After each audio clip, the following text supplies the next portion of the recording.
네, 대권 레이스 본격화되고 있습니다. 민주당은 예비 경선 돌입해서 치열한 경쟁 이어지고 있고 국민의힘 쪽도 출사표를 던지는 후보들이 속속 등장하고 있는데요.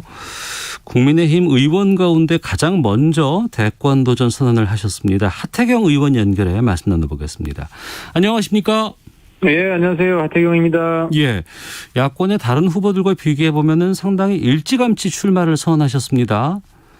예. 언제 결정을 하셨는지 또 출마를 굳히게 된 계기는 무엇이었는지 좀 말씀해 주신다면요.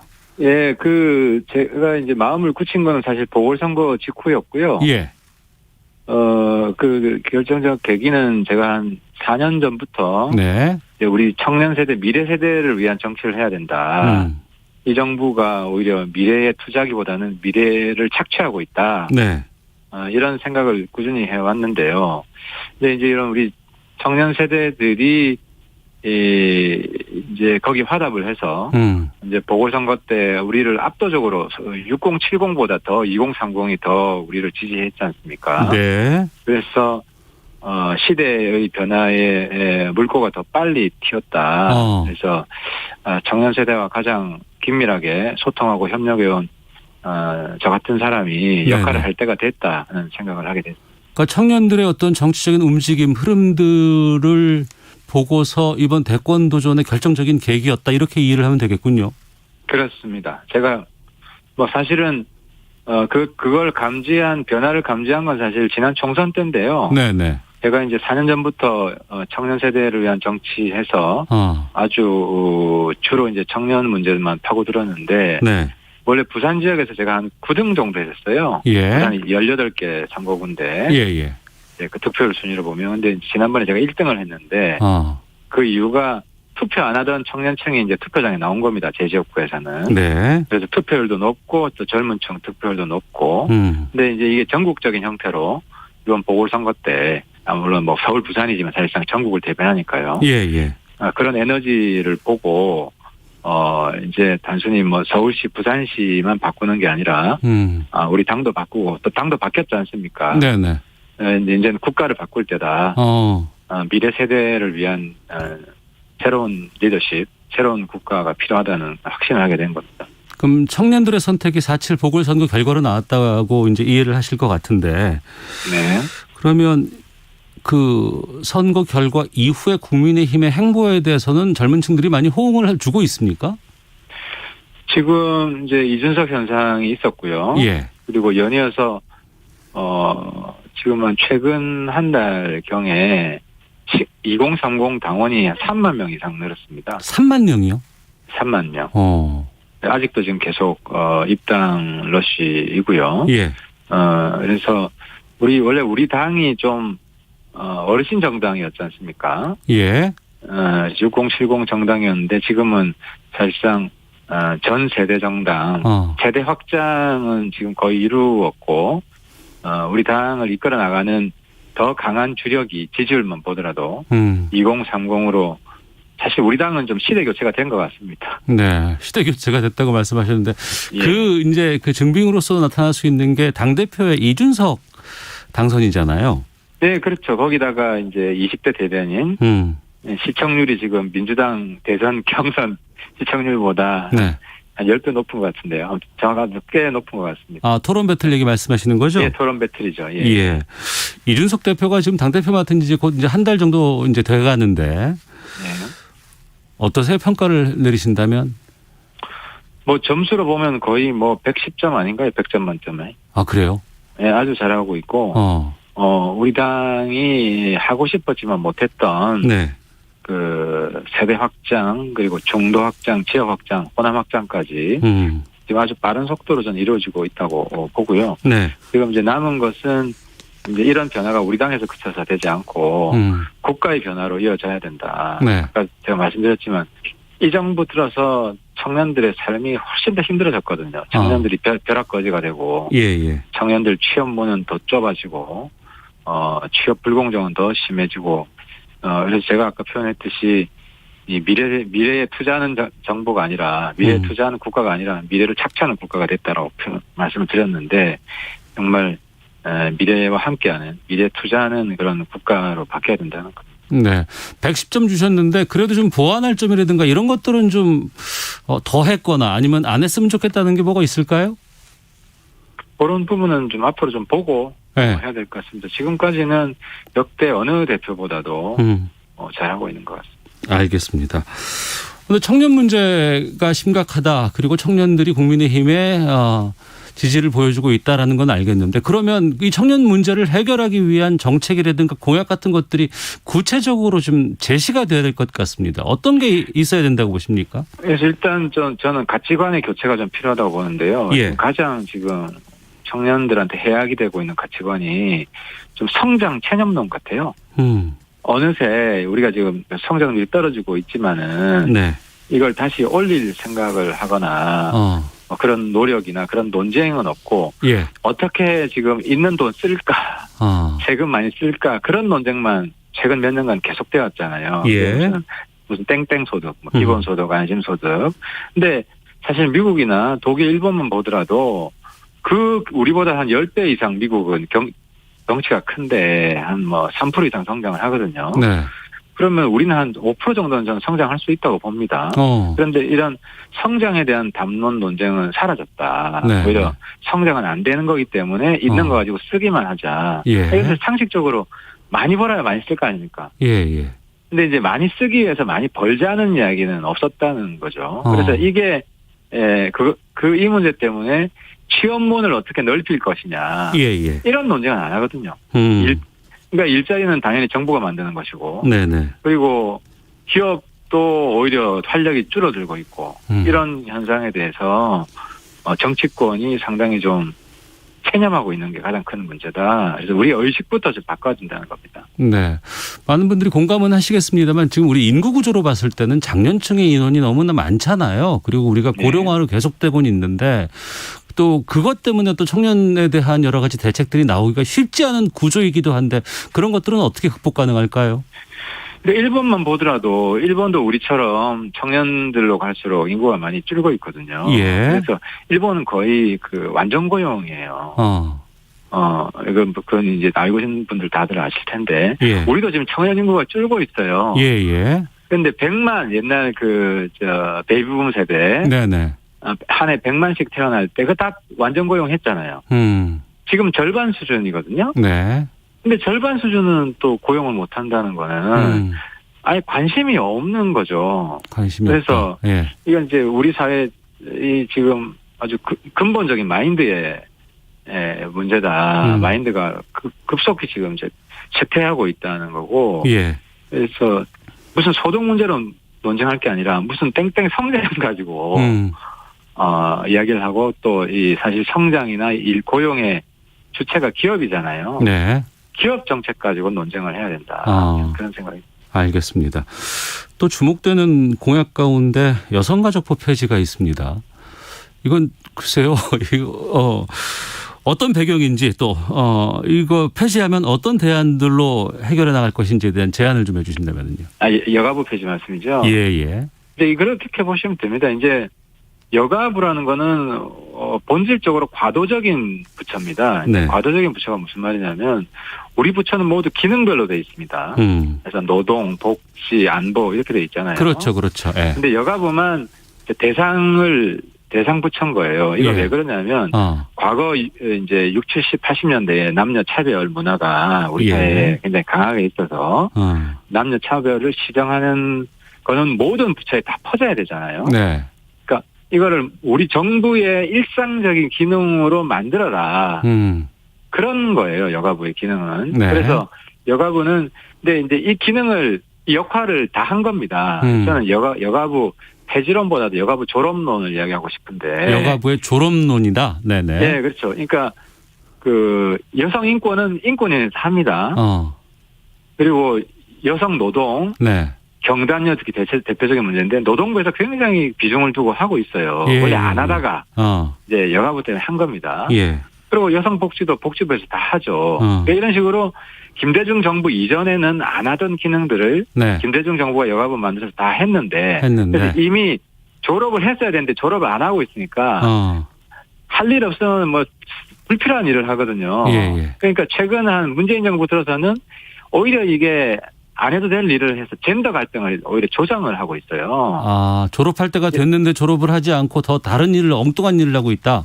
그렇죠. 그러니까 젠더 갈등 조장하고 특히 청소년 게임 같은 거에 개입해가지고 원래 그거는 교육부라든지 게임은 그 문화체육부나 이런 데서 다 하는 건데 여기에 개입해가지고 쓸데없이 셧다운제 만들어가지고 그 지금 초등학교 하는 게임을 19금 게임으로 만들어 버렸거든요. 네. 뭐 그런 거라든지 또 뭐 예를 들어서 뭐 성평등 약간 탈레반적인 그 여성주의자들이 많이 들어와가지고 뭐 이제 오히려 젠더 갈등을 조장하는 일을 많이 했어요. 가령 재작년에 제가 문제를 삼았는데 그 초등학생 교육지 침서에 김치녀는 혐오 표현이지만 김치남은 혐오 표현이 아니다. 뭐 노벨상이 남자가 많은 것은 노벨상 심사위원회가 다 남자이기 때문이다. 아니 남자들이 와이프도 있고 딸도 있는데 오히려 여가부가 남자들은 다 여혐이다. 그 심지어 또 이런 것도 있어요. 그 아이돌 여성 아이돌들한테 뭐 다 하얀 피부고 입장 마르고 그러기 때문에 TV 출연 금지시키라. 과거에 여성 뭐 두발 치마 단속하듯이 거의 파시즘적인 지침을 내리지 않나. 그러니까 여가부가 지금은 젠더 갈등을 조장하는 상징 부처가 되어 있습니다. 할 일도 없고. 무슨 말씀인지는 충분히 알겠습니다만 지금 그 여가부 폐지를 이렇게 공론화하다 보니까 오히려 여성 그 의원들 특히 이제 국민의힘 당내에 뭐 유인수 의원이라든가 조수진 의원 같은 경우에 반대 입장을 분명히 하고 있거든요. 분열의 정치를 하자는 것이다 이렇게 문제를 걸고 있는데 당내에서도 이게 좀 입장이 다른 것 같습니다. 그걸 이해합니다. 왜냐하면은 이런 지금 우리 사회에 그 크게 이제 제가 볼 때는 입장이 젠더 갈등이 얼마나 심각한지 인정하는 분과 부정하는 분이 있어요. 근데 저도 사실은 한 5, 6년 전에는 몰랐는데 지금 젊은이들 사이에서는 가장 최대 모순 갈등이 젠더 갈등입니다. 여론조사에도 나타나고 이제 우리 586들은 그때 주로 뭐 자본 노동 이런 계급 대립이나 남북한 이념 대립 그런 문제였잖아요. 지금 그게 아니거든요. 그래서 이 젠더 갈등을 여가부가 계속 조장하고 있다는 현실을 모르시는 의원님들이 많아요. 그래서 이런 부분에 대해서 좀 충분히 소통하고 설명을 하면 당내 의견은 좀 줄어들 거라고 생각을 합니다. 알겠습니다. 국민의힘 하태경 의원과 함께 말씀 나누고 있는데요. 윤석열 후보와 만남 가질 예정이라는 보도들 나오곤 있는데 날짜가 결정됐습니까? 아니 뭐 날짜 서로 잡자 문자만 지금 오고 간 상태고요. 아직 확정은 안 돼 있습니다. 만나면 어떤 얘기를 나누실 건가요? 그 아무래도 이제 정권 교체를 해서 어떻게 힘을 합칠 거냐 하는 이야기를 안 할 수가 없을 것 같고 또 우리의 이제 공통의 비전이 뭐냐 힘을 합치려면 사실 비전이 같아야 되잖아요. 그리고 또 공통의 정책이 뭐냐 이런 것도 좀 논의하고 싶고요. 또 이제 입당 문제에 대해서 또 제가 또 조언을 해주고 싶은 건 있는데 빨리 입당하라는 의견 아니셨습니까? 저는 윤 총장을 위해서 그게 바람직하다고 생각을 하고요. 빨리 들어오는 게 좋다고 생각을 하는데 또 동시에 입당을 자꾸 늦춘다고 해서 좀 너무 과하게 비난하는 것도 좀 삼가했으면 좋겠다. 왜냐하면 어쨌든 범야권 우리 편이고 어쨌든 윤 총장도 후보는 하나가 돼야 된다. 후보 단일화나 야권 통합에 대해서는 결국은 통합해야 된다는 데서는 대의에 대해서는 동의하고 있거든요. 확고하고. 그래서 지금 뭐 당내에서 보면 빨리 입당 안 한다고 해서 오히려 좀 비판의 목소리가 커지는 것도 좀 자제했으면 하는 생각입니다. 서울 지금 모처에서 윤 전 총장과 국민의당 안철수 대표가 지금 아마 오찬 회동하고 있다는 보도들 나오고 있습니다. 아마 지금 만나고 있는 것 같은데 이 윤석열 후보가 만나는 이런 면면들은 어떻게 평가하세요, 사람들? 저는 좋다고 보고요. 원래 이제 정치권 처음 저도 그랬는데 진입할 때 정치 이제 데뷔할 때 다양한 분들 만나서 인사 듣고 또 조언도 듣고 그렇게 했거든요. 그래서 윤 총장도 이제 야당 정치인으로 데뷔하는 거잖아요. 예, 예. 그래서 기존의 대표적인 야당 정치인들 좀 만나서 인사하고 이야기도 듣고 그러면서 정치에 대한 안목도 기르고 그게 가장 큰 이유 같습니다. 예. 출마 선언도 했지만 또 한편으로는 지금 여러 가지 뭐 가족 관련된 얘기들 많이 나오고 그 뭐 엑스파일까지 겹쳐가지고 논란이 좀 꽤 많습니다. 지금의 이 행보는 어떻게 판단하세요? 그거야 대권 주자로 나오는 사람 모두에게 해당되는 것 같고요. 근데 이제 좀 시대가 바뀌었기 때문에 우리 이준석 대표 얘기했듯이 그 관계없는 연좌제는 안 된다. 그래서 이제 본인하고 관련 있는 가족 문제에서 본인하고 직접 관련 있는 문제도 있을 거 아닙니까? 네. 특히 이재명 지사는 대부분 다 본인 문제거든요. 그래서 이재명 지사 건하고 이제 이 지사 엑스파일, 윤 총장 엑스파일 하면 이건 좀 다른 차원이라고 생각을 하고요. 예. 근데 이제 공개적으로 윤 총장 개인과 관련된 문제 중에 가족 관련된 게 나오면 윤 총장이 이제 해명을 해야 되는데, 네. 아직은 특별히 그런 게 없고 그냥 흑색 선전 차원에서 돌아다니는 것만 있는 거 아니냐. 그건 좀 야비하다. 옛날 거의 이제 구닥다리 정치, 옛날 마타도 정치 같은 느낌이 듭니다. 일부에서는 당이 아닌 캠프로 지금 활동을 하고 있기 때문에 메시지 관리 같은 것들이 잘 안 되고 있는 것 같다라는 지적도 나오던데 국민의힘에 입당을 하면 그런 부분들이 일정 부분 해소가 될까요? 아무래도 도움이 될 겁니다. 왜냐하면은 이제 우리 당 안에서도 지난번 출마 선언할 때 많은 의원님들이 갇혔잖아요. 예. 이제 도와주고 싶은 마음의 표현 아니겠습니까? 그래서 윤 총장이 들어오면은 그 의원님들이 이제 윤 총장 캠프에 직접 들어가서 네. 역할을 할 수 있을 건데 지금은 좀 어렵잖아요. 네. 이제 우리 당 사람이 아니기 때문에 이제 그런 문제에 있어서도 이해득실 차원에 있어서도 제가 볼 때 윤 총장한테 입당을 빨리 하는 게 좋다 하는 생각입니다. 예, 범야권에 대한 단일화 의미는 있겠습니다만 또 한편으로는 하태경 후보의 입장에서는 경쟁자일 수밖에 없잖아요. 그렇죠. 그런데 예. 이제 그래도 우리 편이기 때문에 저도 경선을 많이 해봤잖아요. 예. 이게 우호적 경쟁을 해야 됩니다. 우호적 경쟁을 해야 되는데 우리 편인데도 적대적 경쟁을 하면 네.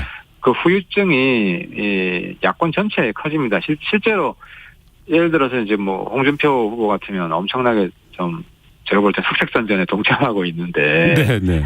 이제 그렇게 되면 홍 지지자들은 윤 총장을 또 비토할 수도 있습니다. 이제 시너지 경선이 시너지 플러스가 아니라 네. 마이너스 효과가 나는 경우가 종종 있거든요. 그래서 오히려 상대편 후보를 도와주고 네. 그래서 우리가 경선하자는 거는 더 크게 하나가 되자는 거지 예. 쪼그라들자는 게 아니잖아요. 그래서 근거 없는 그런 비방 중상 이런 옛날 정치는 하지 말아야 된다. 예. 그리고 잘하는 거는 잘했다고 이야기를 해주는 게 제가 보니까 그게 더 점수를 따더라고요. 예, 요즘 정치가 옛날 정치랑 무조건 깎아내린다고 본인이 올라가는 게 아니다. 그럼 그 말씀 차원에서 지금 여권에선 대선 레이스, 경선 레이스 시작하지 않았습니까? 예. TV 토론까지 진행하고는 있는데 여권의 지금 그 경선 상황은 어떻게 보세요? 저도 토론 배틀 보느라고 민주당 경선 그거는 못 봤습니다. 관심이 좀 덜하신가 봐요?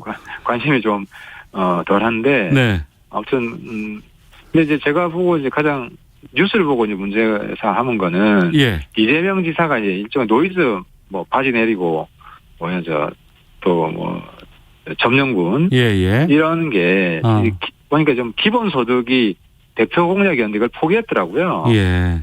그래서 기본소득 대표 공약 포기론이 이거 사실 굉장히 큰 거거든요. 국가 리더가 럭비공처럼 예. 자기가 한 3, 4년 동안 계속 밀어왔던 거잖아요. 그래서 기본 시리즈잖아요. 기본소득, 기본대출, 또 기본주택. 그래서 이 기본 공약을 포기한 거를 좀 감추려고 이 시선 분산 다른 문제로 좀 돌리는 거 아니냐. 상당히 고단수의 꼼수 정치를 하는 게 아니냐. 좀 그런 안타까운 면은 있어요. 그래서 좀 이 지사는 너무 럭비공 스타일이어서 네. 약간 두테르테 같은 후진국 리더십이다. 그래서 민주당 내에서 좀 자체적으로 걸러졌으면 좋겠어요. 알겠습니다. 이제 시간이 지금 다 돼서 마지막 질문 좀 드려야 될 것 같은데 하태경 의원만의 경쟁력은 무엇이 있는지 또 지지율 지금 약간 좀 높지 않은 상황인데 어떻게 극복하실 계획이신지 좀 말씀해 주시죠. 그래서 저는 요즘 가장 마음이 아픈 게 우리 자식들은 우리 부모보다 가난한 최초의 세대가 될 것이다. 이런 이야기를 지금 상식인 것처럼 이야기하는 재태가 굉장히 아쉽고요. 네. 제가 대통령이 되면 우리 자식이 우리 부모보다 잘 사는 나라를 만들겠다. 자식 걱정 많으신 부모님들 저를 한번 눈여겨봐달라는 말씀을 드리고 싶습니다. 예, 알겠습니다. 갈 길이 많이 있기 때문에요. 또 네. 인터뷰하도록 하겠습니다. 오늘 말씀 여기까지 듣겠습니다. 고맙습니다. 예, 감사합니다. 예, 지금까지 국민의힘 하태경 의원과 함께했습니다.